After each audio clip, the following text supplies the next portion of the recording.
Ivermectin and cancer. So much information coming out about it. We've had a ton of questions. I just want to break down why in the world we'd be using this drug in cancer, how long we've been doing it, and why might it work? Why might it help, etc. What are its limitations? So the first thing is ivermectin is well known as an antiparasitic drug. It has a few other properties. And so that might make you think, well, that's weird that we're trying to treat cancer with an antiparasitic drug. But if you look at the modern movement of repurposed medications, one of the themes that you'll see is that the antiparasitic drug class is used a lot in repurposed medication for cancer. Now, there certainly can be some parasite overlay and infectious overlay with cancer, but largely these drugs are also immunomodulatory. And if we look at a lot of the modern immunotherapies, a lot of the maybe more tangential immunotherapies that are used in cancer, immunomodulation is a huge, huge thing. So if you have a drug, regardless of what else it does, but also is an immunomodulator, it may have a role in cancer and in the care of a cancer patient somewhere in the entire macrocosm of their cancer care. So what I want to do here really is get to some specific questions that people have asked as far as, okay, well, beyond killing parasites, what might ivermectin help me with? So let's look at these one at a time. One of the potential possible positive benefits is ivermectin appears to slow the proliferation of cancer cells and also slow the metastatic drive to make more cancer cells in distal other places. So it's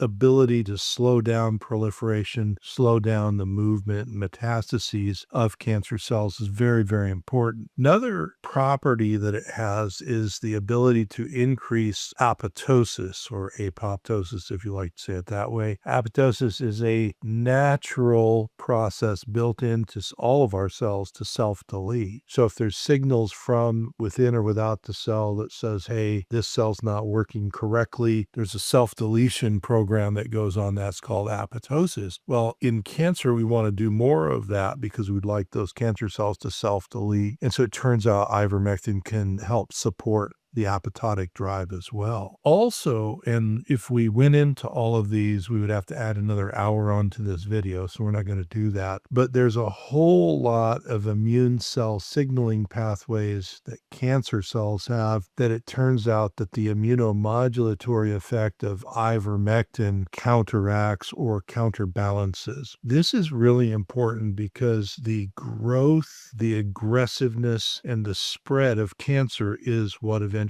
will kill the patient. And so if we have growth and aggressiveness and spread, and we look at what triggers that process, it is these immunomodulatory, immunosignaling cascades. Well, if I have a natural substance or a drug like ivermectin that can be immunomodulatory and oppose those signaling cascades, I have an increased amount of opposition of growth of the resistant aggressive phases and the spreading phase that can push back against the drive for cancer to want to take over. Another very important factor that ivermectin can provide in cancer is to oppose the tumor stem cells. Now, in one of the books over my shoulder, Outside the Box Cancer Therapy, we talked about when we wrote the book, there was growing evidence in tumor biology community that the cancer stem cells would be made stronger by chemotherapy and radiation. So we get chemotherapy and radiation, it beats down my cancer, but my cancer stem cells actually are much more strong. Well, that's very true now. So as we wrote that book about 6-7 years ago, and we're updating it right now, still true. So what can I do to oppose cancer stem cells? Because normal chemo and radiation doesn't do that. Well, it turns out a lot of the repurposed drugs, especially ones like ivermectin, are able to decrease the activity and the signaling of tumor stem cells, which is a whole different thing from the immune signaling we're working on with the growth and resistance and spread of cancer stem cells. So it's hitting on a couple of really important parts about the cancering process. It also can help reverse multi-drug resistance, which is a gambit that cancer stem cells use to survive, to sort of avoid and evade the normal treatments that we have. So inhibiting the stem cells, one side of the coin, stopping the promoting and resistance and metastases drive, and then also turning on drug sensitivity and turning down resistance so that whatever we use has more of a chance at getting at it. Then there are the effects, which we've talked about with other of the repurposed cancer drugs, on the tumor microenvironment. So the tumor microenvironment is something, of course, we've known about for a long time, but we know a lot more about the science around the tumor microenvironment now than we did before. And what it turns out is, remember I mentioned that the cancer stem cells might actually be made stronger by,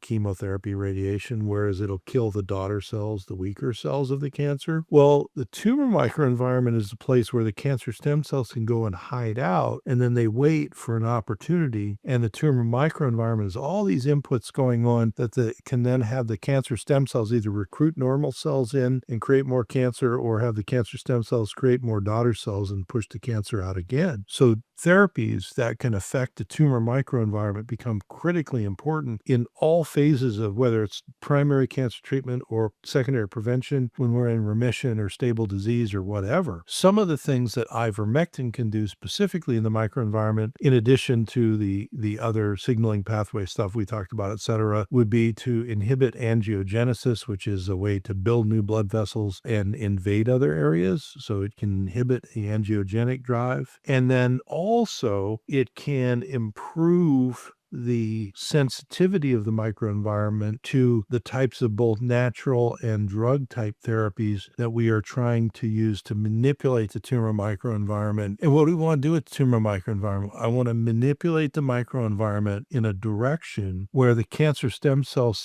stay quiet and they don't want to go anywhere or divide or recruit new things. And I want the immune system attack on the tumor microenvironment to be the natural immune system attack, to be appropriate to beat back this environment of pro-cancer, which is what the tumor microenvironment is. So it turns out ivermectin is one of the things, along with many, many natural substances and other off-label drugs, that are able to do that. Now, I've been asked in recent time, well, didn't ivermectin get really popular with COVID and stuff like that? And well, the answer is yes, it did get popular during COVID, but we were using ivermectin off-label for cancer 20 years ago. This is nothing new. We understand more scientifically about why ivermectin may be helpful in and around cancer, either in the therapy or prevention side, but it's been around a long, long time, and it is a very, very useful substance in the overall treatment of cancer. It's not something you do just that, but it is a very, very useful substance in the bigger picture treatment of people with cancer. All right, I hope that answers those questions. We're going to put up some other content here you can take a look at. Thank you, all you subscribers. If you're not subscribed, please do subscribe, or at least consider it. Doesn't cost you anything extra. I'll see you guys on the next video.